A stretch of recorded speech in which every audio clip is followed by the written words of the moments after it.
Chapter 4. Jonathan Harker's Journal, continued. I awoke in my own bed. If it be that I had not dreamt, the Count must have carried me here. I tried to satisfy myself on the subject, but could not arrive at any unquestionable result. To be sure, there were certain small evidences, such as that my clothes were folded and laid by in a manner which was not my habit. My watch was still unwound, and I am rigorously accustomed to wind it the last thing before going to bed, and many such details. But these things are no proof, for they may have been evidences that my mind was not as usual, and, from some cause or another, I had certainly been much upset. I must watch for proof. Of one thing I am glad. If it was that the Count carried me here and undressed me, he must have been hurried in his task, for my pockets are intact. I am sure this diary would have been a mystery to him which he would not have brooked. He would have taken or destroyed it. As I look round this room, although it has been to me so full of fear, it is now a sort of sanctuary. For nothing can be more dreadful than those awful women who are, waiting to suck my blood. 18 May. I have been down to look at that room again in daylight, for I must know the truth. When I got to the doorway at the top of the stairs, I found it closed. It had been so forcibly driven against the jamb that part of the woodwork was splintered. I could see that the bolt of the lock had not been shot, but the door is fastened from the inside. I fear it was no dream, and must act on this surmise. 19 May. I am surely in the toils. Last night the Count asked me in the suavest tones to write 3 letters. One saying that my work here was nearly done, and that I should start for home within a few days. Another that I was starting on the next morning from the time of the letter. And the third, that I had left the castle and arrived at Bistritz. I would fain have rebelled, but felt that in the present state of things it would be madness to quarrel openly with the Count, whilst I am so absolutely in his power. And to refuse would be to excite his suspicion and to arouse his anger. He knows that I know too much, and that I must not live, lest I be dangerous to him. My only chance is to prolong my opportunities. Something may occur which will give me a chance to escape. I saw in his eyes something of that gathering wrath which was manifest when he hurled that fair woman from him. He explained to me that posts were few and uncertain, and that my writing now would ensure ease of mind to my friends.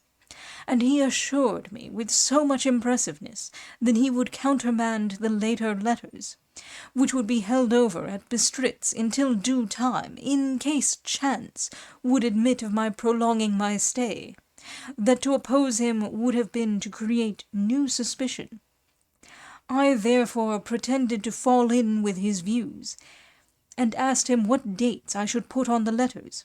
He calculated a minute, and then said, "The first should be June 12, the second June 19, and the third June 29.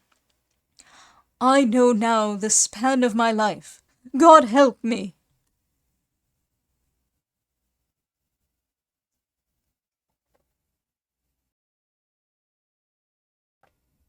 28 May. There is a chance of escape, or at any rate of being able to send word home. A band of people have come to the castle, and are encamped in the courtyard. They are drifters. I have notes of them in my book. They are peculiar to this part of the world, though allied to the ordinary drifters all the world over. There are thousands of them in Hungary and Transylvania, who are almost outside all law. They attach themselves as a rule to some great noble or boyar, and call themselves by his name. They are fearless and without religion, save superstition, and they talk only their own varieties of the Romanian tongue. I shall write some letters home, and shall try to get them to have them posted. I have already spoken them through my window to begin acquaintanceship. They took their hats off, and made obeisance and many signs, which, however, I could not understand any more than I could their spoken language. I have written the letters. Mina's is in shorthand, and I simply ask Mr. Hawkins to communicate with her.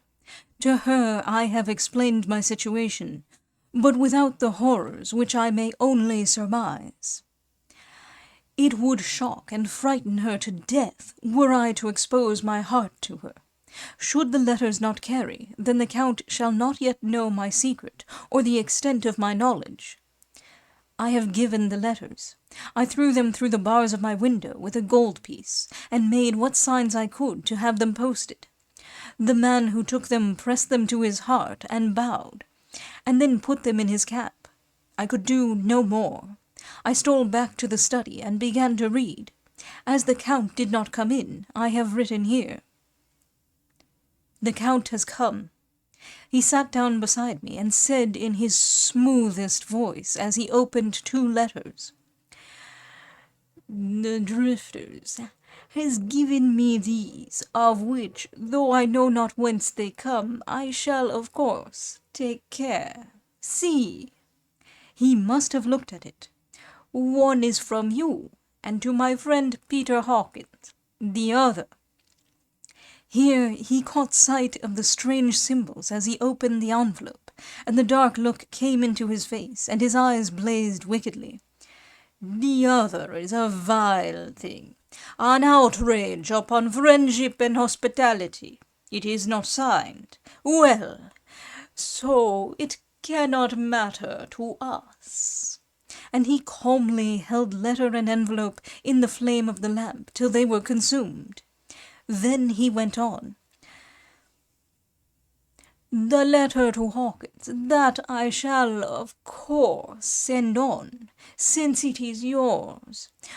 Your letters are sacred to me. Your pardon, my friend, that unknowingly I did break the seal. Will you not cover it again?"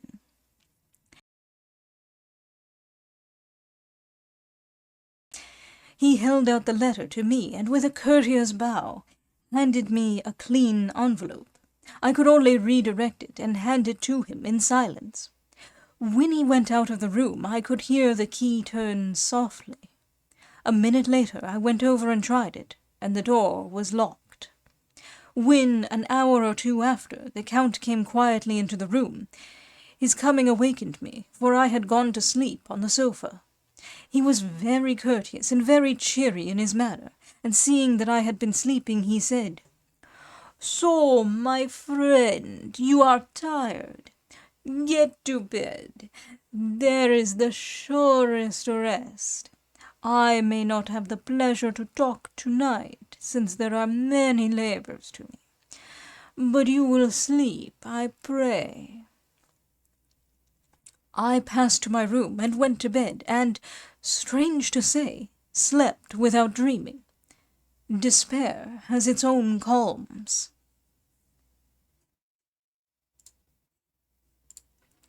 31 May. This morning when I woke, I thought I would provide myself with some paper and envelopes from my bag and keep them in my pocket, so that I might write in case I should get an opportunity. But again a surprise, again a shock. Every scrap of paper was gone, and with it all my notes, my memoranda, relating to railways and travel, my letter of credit, in fact, all that might be useful to me were I once outside the castle. I sat and pondered a while, and then some thought occurred to me, and I made search of my portmanteau and in the wardrobe where I had placed my clothes. The suit in which I had travelled was gone, and also my overcoat and rug. I could find no trace of them anywhere. This looked like some new scheme of villainy. 17 June. This morning, as I was sitting on the edge of my bed, cudgelling my brains, I heard without a cracking of whips and pounding and scraping of horses' feet up the rocky path beyond the courtyard.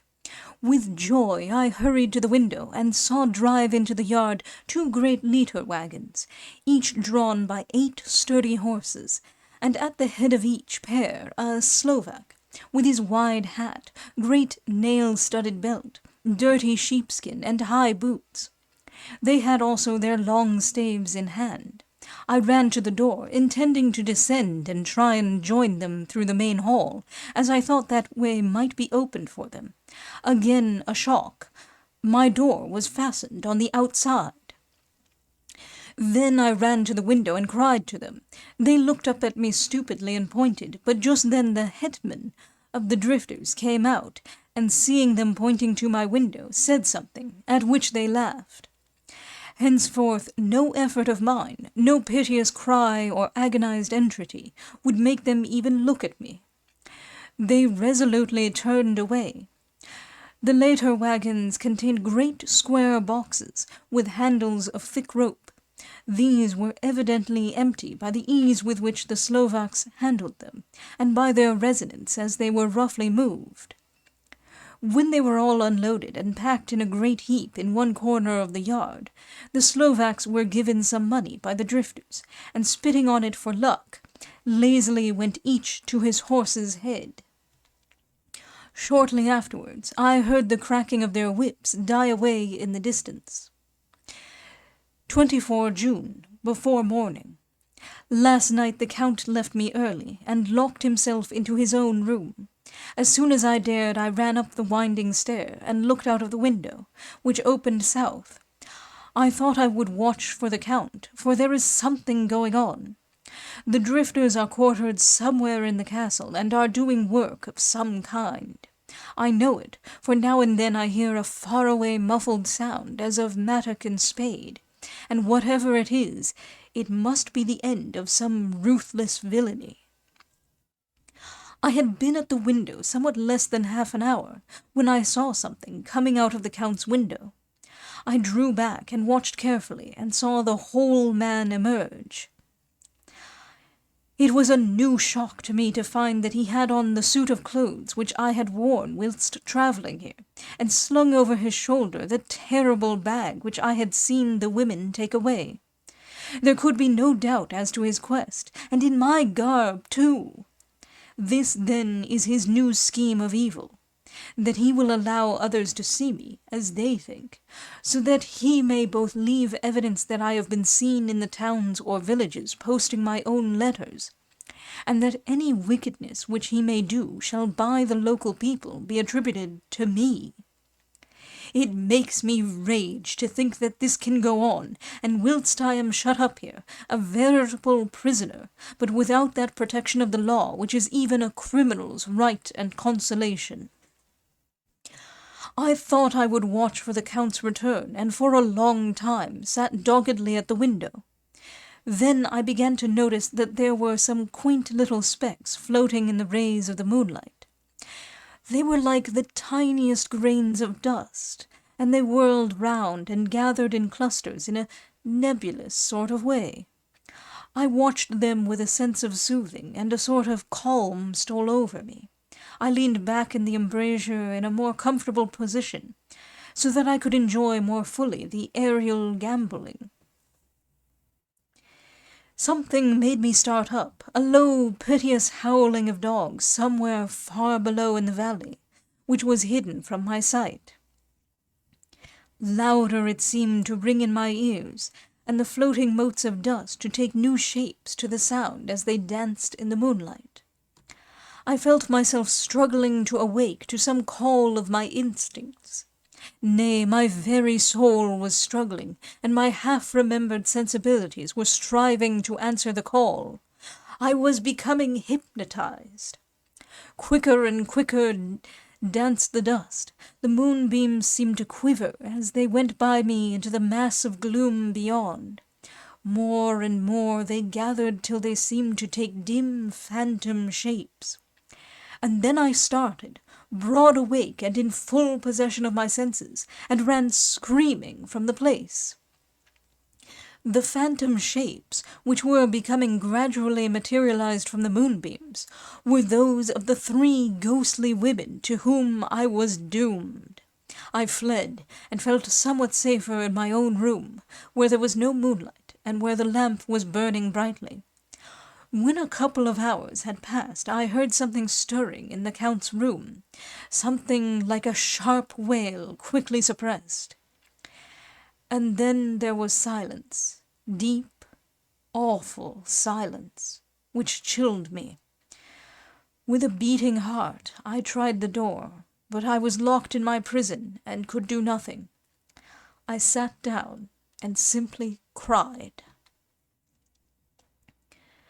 As I sat, I heard a sound in the courtyard without, the agonized cry of a woman.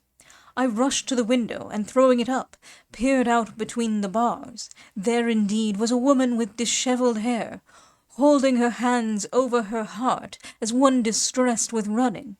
She was leaning against a corner of the gateway. When she saw my face at the window, she threw herself forward, and shouted in a voice laden with menace, "Monster, give me my child!"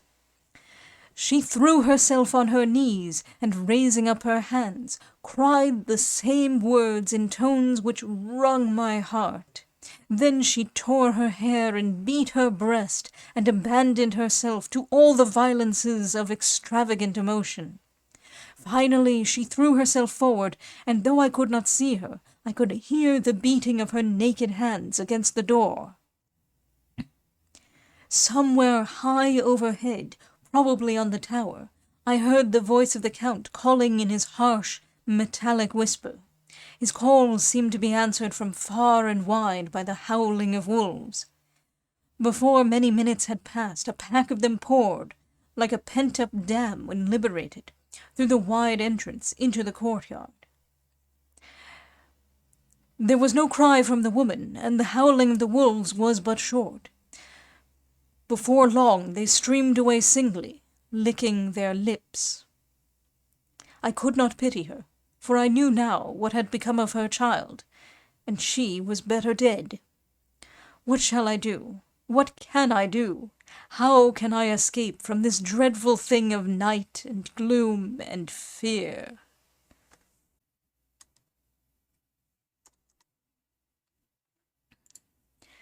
25 June, morning. No man knows till he has suffered from the night how sweet and how dear to his heart and eye the morning can be. When the sun grew so high this morning that it struck the top of the great gateway opposite my window, the high spot which it touched seemed to me as if the dove from the ark had lighted there. My fear fell from me as if it had been a vaporous garment which dissolved in the warmth. I must take action of some sort, whilst the courage of the day is upon me. Last night one of my post-dated letters went to post, the first of that fatal series which is to blot out the very traces of my existence from the earth. Let me not think of it. Action! It has always been at night-time that I have been molested or threatened, or in some way in danger or in fear. I have not yet seen the Count in the daylight. Can it be that he sleeps when others wake, that he may be awake whilst they sleep? If I could only get into his room! But there is no possible way. The door is always locked. No way for me. Yes, there is a way, if one dares to take it. Where his body has gone, why may not another body go? I have seen him myself crawl from his window. Why should not I imitate him, and go in by his window? The chances are desperate, but my need is more desperate still. I shall risk it. At the worst it can only be death, and a man's death is not a calf's, and the dreaded hereafter may still be open to me. God help me in my task. Good-bye, Mina, if I fail. Good-bye, my faithful friend and second father. Good-bye, all, and last of all, Mina. Same day, later. I have made the effort, and, God helping me, have come safely back to this room. I must put down every detail in order. I went, whilst my courage was fresh, straight to the window on the south side, and at once got outside on the narrow ledge of stone which runs around the building on this side. The stones are big and roughly cut, and the mortar has by process of time been washed away between them. I took off my boots, and ventured out on the desperate way. I looked down once, so as to make sure that a sudden glimpse of the awful depth would not overcome me, but after that kept my eyes away from it. I knew pretty well the direction and distance of the Count's window, and made for it as well as I could, having regard to the opportunities available. I did not feel dizzy.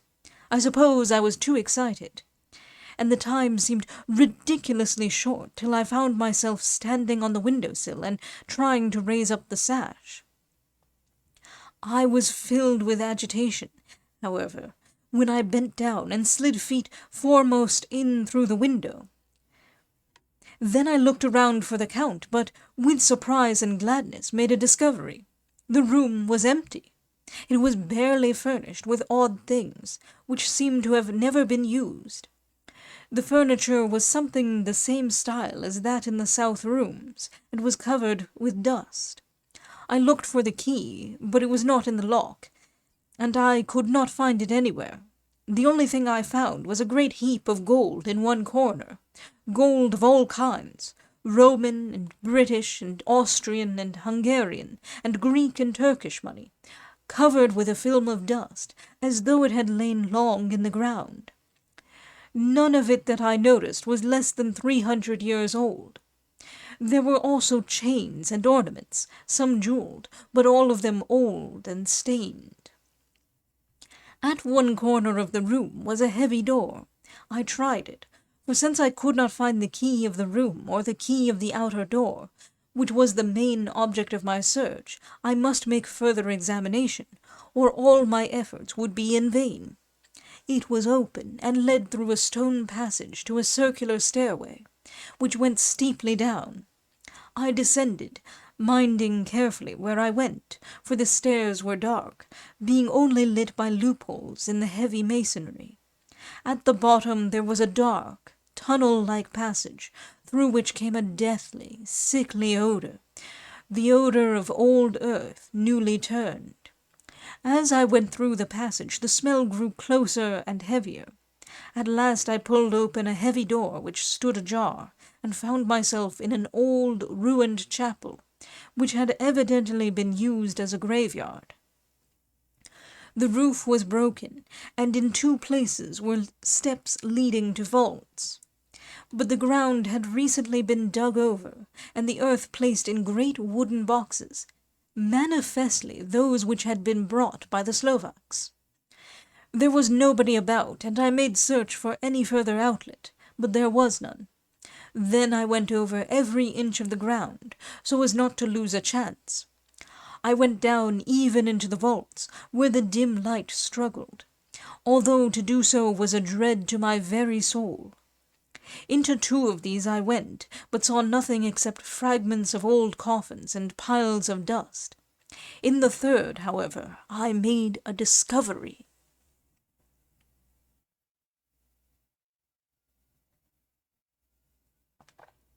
There, in one of the great boxes, of which there were 50 in all, on a pile of newly dug earth, lay the Count. He was either dead or asleep, I could not say which, for the eyes were open and stony, but without the glassiness of death, and the cheeks had the warmth of life through all their pallor. The lips were as red as ever, but there was no sign of movement, no pulse, no breath, no beating of the heart. I bent over him and tried to find any sign of life, but in vain. He could not have lain there long, for the earthy smell would have passed away in a few hours. By the side of the box was its cover, pierced with holes here and there. I thought he might have the keys on him, but when I went to search I saw the dead eyes, and in them, dead though they were, such a look of hate, though unconscious of me or my presence, that I fled from the place, and leaving the Count's room by the window, crawled again up the castle wall. Regaining my room, I threw myself panting upon the bed, and tried to think. 29 June. Today is the date of my last letter, and the Count has taken steps to prove that it was genuine, for again I saw him leave the castle by the same window, and in my clothes. As he went down the wall, lizard fashion, I wished I had a gun or some lethal weapon, that I might destroy him. But I fear that no weapon wrought alone by man's hand would have any effect on him. I dared not wait to see him return, for I feared to see those weird sisters. I came back to the library, and read there till I fell asleep. I was awakened by the Count, who looked at me as grimly as a man can look as he said, "Tomorrow, my friend, we must part. You return to your beautiful England, I to some work which may have such an end that we may never meet. Your letter home has been dispatched. Tomorrow I shall not be here, but all shall be ready for your journey. In the morning come the drifters, who have some labours of their own here, and also come some Slovaks. When they have gone, my carriage shall come for you, and shall bear you to the Borgo Pass to meet the diligence from Bukovina to Bistritz. But I am in hopes that I shall see more of you at Castle Dracula." I suspected him, and determined to test his sincerity. Sincerity! It seems like a profanation of the word to write it in connection with such a monster, so asked him point blank, "Why may I not go tonight?" "Because, dear sir, my coachman and horses are away on a mission." "But I would walk with pleasure. I want to get away at once." He smiled, such a soft, smooth, diabolical smile, that I knew there was some trick behind his smoothness. He said, "And your baggage?" "I do not care about it. I can send for it some other time." The Count stood up and said, with a sweet courtesy which made me rub my eyes, it seemed so real, "You English have a saying which is close to my heart, for its spirit is that which rules our boyars. Welcome the coming, speed the parting guest. Come with me, my dear young friend. Not an hour shall you wait in my house against your will, though sad am I at your going, and that you so suddenly desire it. Come." With a stately gravity, he, with the lamp, preceded me down the stairs and along the hall. Suddenly he stopped. "Hark!" Close at hand came the howling of many wolves. It was almost as if the sound sprang up at the raising of his hand, just as the music of a great orchestra seems to leap under the baton of the conductor. After a pause of a moment, he proceeded, in his stately way, to the door, drew back the ponderous bolts, unhooked the heavy chains, and began to draw it open. To my intense astonishment, I saw that it was unlocked. Suspiciously, I looked all round, but could see no key of any kind. As the door began to open, the howling of the wolves without grew louder and angrier. Their red jaws, with champing teeth, and their blunt-clawed feet as they leaped, came in through the opening door. I knew then that to struggle at the moment against the Count was useless. With such allies as these at his command, I could do nothing. But still the door continued slowly to open, and only the Count's body stood in the gap. Suddenly it struck me that this might be the moment and means of my doom. I was to be given to the wolves, and at my own instigation. There was a diabolical wickedness in the idea great enough for the Count, and as a last chance I cried out, "Shut the door! I shall wait till morning," and covered my face with my hands to hide my tears of bitter disappointment. With one sweep of his powerful arm, the Count threw the door shut, and the great bolts clanged and echoed through the hall as they shot back into their places. In silence we returned to the library, and after a minute or two I went to my own room. The last I saw of Count Dracula was his kissing his hand to me, with a red light of triumph in his eyes, and with a smile that Judas in hell might be proud of. When I was in my room and about to lie down, I thought I heard a whispering at my door. I went to it softly and listened. Unless my ears deceive me, I heard the voice of the Count. "Back, back, to your own place. Your time has not yet come. Wait, have patience. Tonight is mine. Tomorrow night is yours." There was a low, sweet ripple of laughter, and in a rage I threw open the door and saw without the 3 terrible women licking their lips. As I appeared, they all joined in a horrible laugh and ran away. I came back to my room and threw myself on my knees. "It is, then, so near the end. Tomorrow, tomorrow. Lord, help me, and those to whom I am dear." 30 June, morning. These may be the last words I ever write in this diary. I slept till just before the dawn, and when I woke, threw myself on my knees, for I determined that if death came, he should find me ready. At last I felt that subtle change in the air, and knew that the morning had come. Then came the welcome cock-crow, and I felt that I was safe. With a glad heart I opened my door and ran down to the hall. I had seen that the door was unlocked, and now escape was before me. With hands that trembled with eagerness, I unhooked the chains and drew back the massive bolts. But the door would not move. Despair seized me. I pulled and pulled at the door, and shook it till, massive as it was, it rattled in its casement. I could see the bolt shot. It had been locked after I left the Count. Then a wild desire took me to obtain that key at any risk, and I determined then and there to scale the wall again and gain the Count's room. He might kill me, but death now seemed the happier choice of evils. Without a pause I rushed up to the east window and scrambled down the wall, as before, into the Count's room. It was empty, but that was as I expected. I could not see a key anywhere, but the heap of gold remained. I went through the door in the corner, and down the winding stair, and along the dark passage to the old chapel. I knew now well enough where to find the monster I sought. The great box was in the same place, close against the wall, but the lid was laid on it, not fastened down, but with the nails ready in their places to be hammered home. I knew I must reach the body for the key, so I raised the lid and laid it back against the wall. And then I saw something which filled my very soul with horror. There lay the Count, but looking as if his youth had been half renewed, for the white hair and moustache were changed to dark iron grey.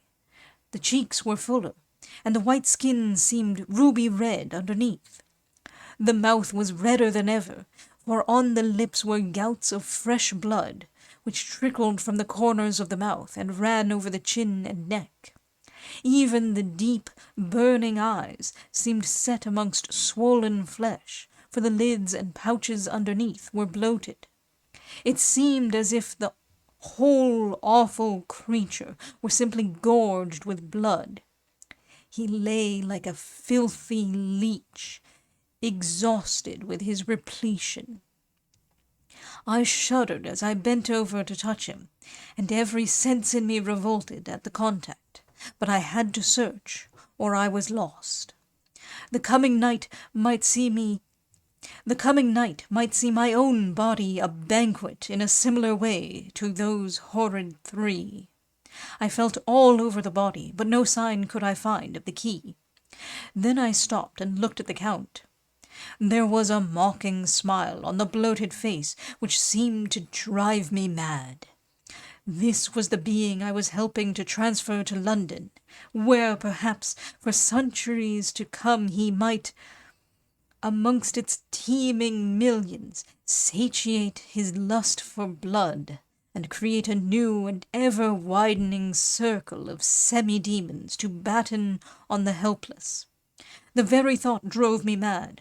A terrible desire came upon me to rid the world of such a monster.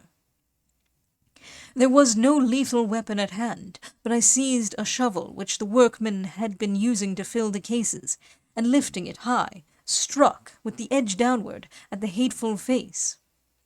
But as I did so, the head turned, and the eyes fell full upon me, with all their blaze of basilisk horror. The sight seemed to paralyze me, and the shovel turned in my hand and glanced from the face, merely making a deep gash above the forehead. The shovel fell from my hand across the box, and as I pulled it away, the flange of the blade caught the edge of the lid, which fell over again, and hid the horrid thing from my sight. The last glimpse I had was of the bloated face, blood-stained and fixed with a grin of malice, which would have held its own in the nethermost hell.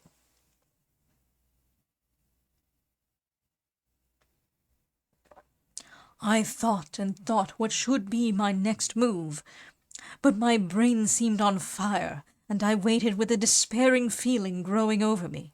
As I waited, I heard in the distance a foreign song sung by merry voices, coming closer, and through their song the rolling of heavy wheels and the cracking of whips.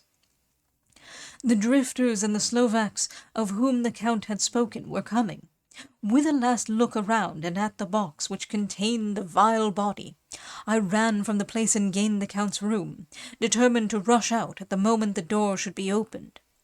With strained ears I listened, and heard downstairs the grinding of the key in the great lock, and the falling back of the heavy door. There must have been some other means of entry, or someone had a key for one of the locked doors. Then there came the sound of many feet, tramping and dying away in some passage, which sent up a clanging echo. I turned to run down again towards the vault, where I might find the new entrance. But at the moment there seemed to come a violent puff of wind, and the door to the winding stair blew to with a shock that set the dust from the lintels flying. When I ran to push it open, I found that it was hopelessly fast. I was again a prisoner, and the net of doom was closing round me more closely.